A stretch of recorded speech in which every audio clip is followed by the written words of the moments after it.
Un oiseau et qui considère que même que Copé est un afro-gauchiste. Et sa balance à Paris qui rassemble autant de chroniqueurs que de téléspectateurs. Avec l'université du PS. Franchement, il ne m'aide pas sur Paris Première. Pourtant, je suis un téléspectateur fidèle, surtout de Paris Dernière. Pendant ma loge par se coucher, je reste un peu devant Paris Dernière pour me détendre. Et Paris Dernière, je le regarde vraiment jusqu'au bout. La fin de cette émission, c'est vraiment ce que je préfère. Si vous voyez ce que je veux dire. Ça me change du Flot et de Taubira. J'aime aussi la mode. Je propose d'ailleurs qu'Alexandra Golovanov engage comme chroniqueur Arnaud Montebourg. Moi, ça me débarrasse. Et elle s'appelait des... Arnaud, il s'y connaît, je vous rappelle qu'il a relancé la mode de la marinière. C'est courageux. Je lui ai jamais qu'une marinière a toujours besoin d'une moule. Ramanoche, elle m'a interdit de regarder l'émission Très Très Beau sur les restos, parce qu'elle prétend que j'ai repris du poids depuis l'élection. Elle veut que j'inverse la courbe avant décembre. Mais ça risque d'être encore plus compliqué que la courbe du chômage. On devrait se voir plus souvent d'ailleurs avec les équipes de Paris Première. Regardez, j'apprends qu'une bande de jeunes comiques sera diffusée tous les mois. Mais ils auraient pu m'en parler avant. Et moi, j'en ai pas de comiques de gouvernement. Vraiment, c'est dommage. On aurait dû collaborer avec cette troupe à Palmade. Ah oui, le dernier couac, mon Peignon. Vous savez, mon Harry Potter à moi. Celui qui crée des postes de profs en même temps qui supprime des heures de cours. Voilà, qui lance une charte de la laïcité. C'est bien. Et c'est le genre de truc qu'il faut remonter une cote de popularité à la traîne, c'est certain. Et évidemment, Paris Première qui fait son intéressante et qui veut toujours être différente des autres, annonce au même moment qu'elle lance une série événements, la Bible. Ils font exprès ou quoi? Enfin, on a un point commun avec Paris Première, c'est que il faut tous les deux, Paris Première et moi, qu'on fasse rêver les gens avec un petit budget. Très très petit budget. Je me demande d'ailleurs si je ne vais pas prendre ce monsieur de Taverneau aux finances.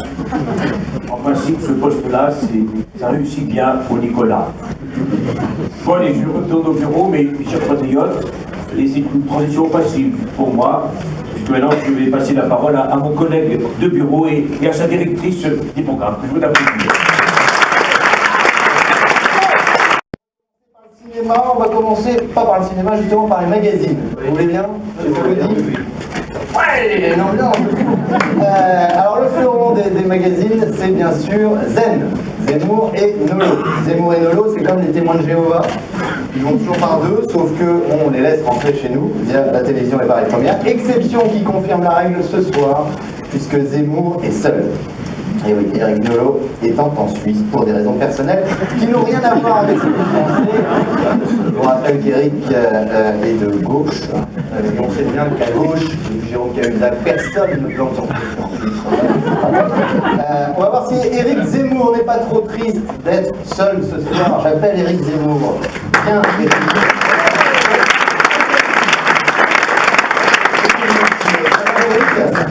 Alors Éric, Zen. De la gastronomie, caché quoi. Bien connu des fidèles téléspectateurs de Paris Première, hein, qui on s'entend, François était le premier à filmer ses petits pois dans son assiette en resto, en parlant tout bas et tout seul. Hein. Et on a hâte, cher François, de connaître votre pâte gustative. Hein. À mon avis, la séquence de fin de Paris Dernière va changer cette année. On va passer de la rue Thérèse à des partousses de brocolis, des enfants de tartare au couteau avec émincé de fenouil au latex, le tout sur l'île de mousseline et pasta double PD.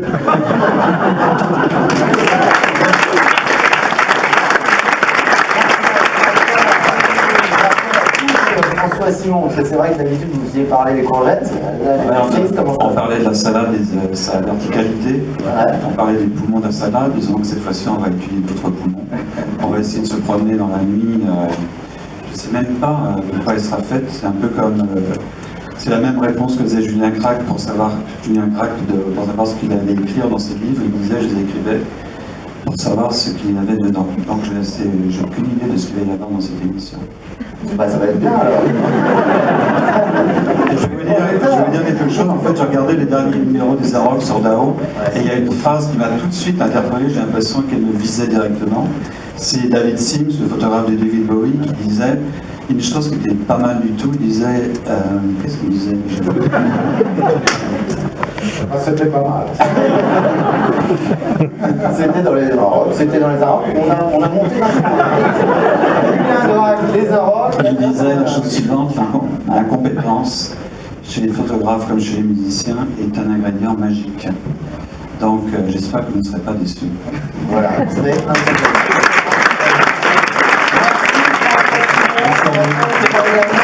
il va falloir s'y mettre, c'est bientôt, hein. C'est les vendredis à minuit. C'est ça, hein, sur pareil, première. Merci François, à très bientôt.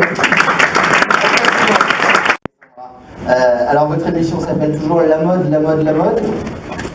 Oui. Pourquoi Je dirais qu'en dessous de la puissance 3, c'est pas tout à fait assez flamboyant pour nous. Tu vois comme nous on est nuls hein, à côté. Putain, on est... Alors, allez comprendre. Allez. Alexandra, est-ce qu'il va y avoir des nouveautés cette année avec la mode, la mode, la mode? Bah, bien sûr. Alors, mais lesquelles? Nouveaux pantalons, Ouais. nouvelle paire de chaussures, Joli. nouveau rouge à lèvres, nouvelle coiffure, nouvelle couleur. Mais c'est la crise, attention. Hein. Oui, mais ça coûte pas forcément cher, c'est en solde. pour être malin. Alors Alexandra, faites gaffe, parce qu'il y a quelqu'un qui, en ce moment, a un peu de boulot, il faut bien le dire, et qui veut postuler pour vous remplacer. On a été obligé de la recevoir pour l'entretien d'embauche. Elle voulait même entrer au Panthéon, on lui a dit quand même qu'il fallait être morte avant. Voici Ségolène Royal, je vais remplacer Alexandra.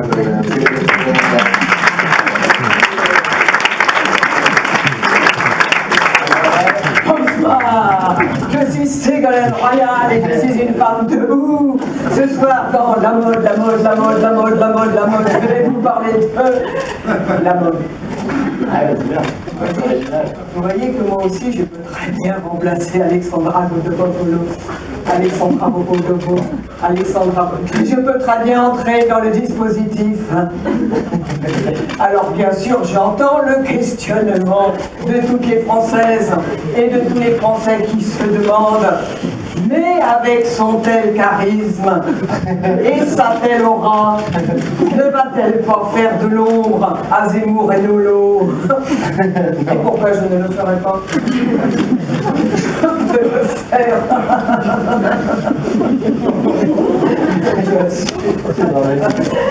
Depuis, tout ce que je sais, monsieur Jérôme de Verrières, c'est que depuis que Dominique Besnéard m'a initié au relooking, il y a 25 ans de cela maintenant, je tombe à fond. Eh bien, la mode n'a plus de secret pour moi, alors oui, revenez aux fondamentaux et virez la blonde, car la mode, la mode, la mode, oui, mais moi, ce que je veux, c'est un job, un job, un job. Et en exclusivité. Et en exclusivité. Oui, 5 ans, et ça, j'ai beaucoup de plaisir. J'aime beaucoup la famille Paris Première, parce que d'abord ils sont très sympathiques, et puis en plus ils font confiance, et j'ai un vrai plaisir d'être le partenaire, le lien entre les téléspectateurs et les pièces de théâtre. Et donc j'ai toujours un peu le trac, parce que c'est quand même du direct, et c'est pas vraiment mon métier. Mais ouais, mais en même temps, j'ai un peu le trac. Et je me dis, mais pourquoi je fais ça? Et en même temps, je suis très heureux de le faire. Voilà. Et donc, j'espère qu'on aura des très bonnes pièces. En tout cas, je suis heureux de présenter la prochaine pièce de Pierre Palmade, d'autant plus que mon premier direct a été sur le comédien. Et j'avais plus le trac que Pierre. Voilà. Donc voilà, je vous conseille de regarder. Quelques événements dans l'année. C'est pas forcément 2-3 fois par mois, mais c'est un événement. C'est un événement, voilà. On met le théâtre sur la chaîne. Juste pour moi, la comédienne que vous avez toutes découvertes, votre plus grande découverte, c'est qui? C'est Sophie Marceau, Béatrice Dalle, Ségolène Royal, c'est qui? Votre meilleure découverte. La plus désastreuse découverte, c'est Ségolène Royal. Voilà, c'est ce que je voulais entendre. Mais je voulais quand même faire une précision. Je ne l'ai pas vue depuis 5 ans. Et quand je lui donnais quelques conseils, elle était mieux habillée. Hein. C'est vrai, il y avait cette tenue. Ouais, c'était antique-batique. Voilà. Une petite marque en passant. Merci Dominique. Alors, vous en parliez, le comique, ça avait été en direct par Première. Ouais. 6 ans, c'était en 2008. Alors, merci d'avoir appris, parce que je crois que vous avez interrompu les répétitions du fils du comique. Carrément. Voilà, qui va se jouer très bientôt au Saint-Georges. Oui. Mais moi, quand on me fait parler de ma troupe, j'accours. Alors voilà, il y a évidemment le fils du comique, peut-être sur Paris Première, mais dans quelques temps quand même. On va d'abord aller la voir. Ça a du toujours d'argent. Ah, alors là, ça sera peut-être un peu plus tard. Et en revanche, il y a la troupe à Palmade, parce que Pierre Palmade a fait des petits. On peut expliquer ça, la troupe à Palmade? Oui, c'est une troupe de théâtre.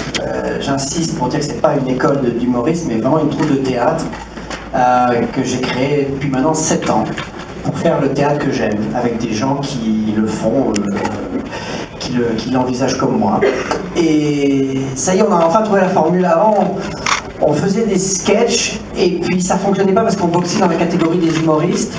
Et on parlait pas d'actualité, donc on n'était pas assez offensif et ça nous allait pas. Et depuis qu'on a trouvé l'idée tout simple de faire une thématique dans chaque spectacle, et finalement on ressemblait beaucoup plus à une pièce de théâtre avec des petites scènes qui collaient les unes aux autres, et ben on a trouvé notre style et que c'est entre le sketch et le théâtre. C'est la troupe à Palmade, voilà, avec des gens qui commencent à se faire connaître de plus en plus. Voilà, on voit bien partout. Alors il y aura 3 thématiques. Ouais, c'est ça. Il y aura 3 thématiques, je crois. Il y aura la femme libérée. Alors dans l'ordre, il y a l'entreprise. Et le dernier, j'ai oublié. Voilà, comme ça j'ai quelque chose à dire. C'est les frères. Les frères. Voilà, sur la fratrie. 3 thématiques et à chaque fois en direct sur Paris Première. Non, ça a été capté, on peut faire croire si vous voulez, mais ça a été capté. Ça a été capté au mois d'août. Non, mais Paris Première, je la remercie parce que voilà, ma troupe, on nous a demandé beaucoup dans d'autres chaînes de parler d'actualité, de faire ça, de faire ci. Les chaînes vous disent oui au début, puis ils disent oui, c'est bien votre troupe, mais contactez des gens connus. Et là, Paris Première a accepté de nous prendre tel qu'on était, de juste nous filmer tel qu'on est. Et voilà, je les remercie parce qu'ils nous font confiance. C'est pas gagné parce qu'il n'y a pas de gens connus dedans. On se moque de personne. On fait des histoires un peu dingues sur des trames un peu banales. Donc c'est un pari qu'ils font. Je les remercie. Parce que c'est pas parce qu'il y a mon nom derrière que ça veut dire que les gens vont suivre. Ouais, je pense que tous ceux qui ont vu. Mais il y a beaucoup de talent dedans par contre. Tous ceux qui ont vu le Grand Restaurant sur une autre chaîne, qui était à mon avis la meilleure émission de cette autre chaîne depuis quelques années, ils vont adorer ça parce que c'est un peu le même principe sauf que c'est au théâtre. Bon, ouais, puis l'avantage c'est que je leur demande tellement de jouer à mes comédiens très sobrement, très cinéma, ce qui fait qu'à la captation, ça passe très bien. Des fois au théâtre, c'est joué très très fort et quand c'est filmé, c'est un peu outrancier et là leur jeu, je défends ma troupe, hein, leur jeu est très subtil et passe très bien. C'est du cinéma-théâtre et ça passe très très bien à la captation, je trouve. Merci Dominique. Merci Pierre.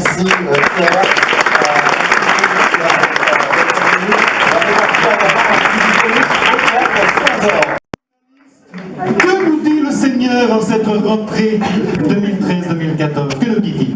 Il nous dit, tu regarderas la Bible. Il nous dit quoi? Tu ne zapperas point. Que nous dit-il, verset 8, mes sœurs? Il nous dit, tu écriras des jolis papiers. Que nous dit-il encore? Et tu recommenceras encore. Et tu ne critiqueras point. Et tu recommenceras. Voilà ce que nous dit le Seigneur en cette rentrée. Bonne rentrée à tous. Verdium de Verdium, Mayotum, Ramayotum, Mabiae, Mabiae, Valopinao, Boutanae, Boutanaburaum, Buraum, Barum, Saint-Nicolas, prie pour nous Seigneur. Venez mes sœurs, venez mes sœurs. Vous connaissez, je ne peux pas m'imposer. Non. J'ai regardé en coulisses, c'était parfait. Je ne veux pas m'imposer, Bon, puisque vous insistez, Oh non. Non, pour l'instant, ça va. On a réuni tous les points UMP. Je vous remercie tous qui ont participé. Alors, comment ça va la télévision depuis que je ne suis plus le directeur des programmes? Je ne comprends pas François Hollande. Je croyais qu'il voulait ma place, y compris celle de directeur des programmes de toutes les chaînes de télévision. Mais non, il a donné ça à Olivier Schrambeck. Enfin, genre noix à la noix, hein. C'est pas mal. Moi, j'avais fait fort avec Flip-Flap. Mais là, le pingouin de Tulle, il s'est surpassé. Non, n'insistez pas, je reviendrai pas. Ah. Bon. C'est vrai que je m'emmerde un peu quand même. Je sais pas, je serais pas contre refaire un petit peu d'exercice, hein, vous voyez ce que je veux dire. D'ailleurs, je veux en profiter pour remercier le juge gentil, qui n'est pas si méchant, parce que sans lui, mon agenda, il se vide.